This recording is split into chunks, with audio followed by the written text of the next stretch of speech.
Okay, I'm still washing my new tail and mob. You can see the dye and a bit of fluff's coming off it now.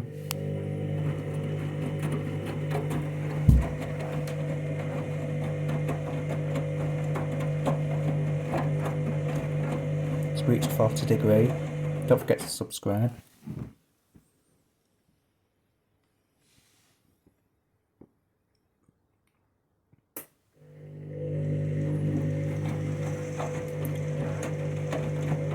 Dying to know what the colour capture looks like, but I can't see it.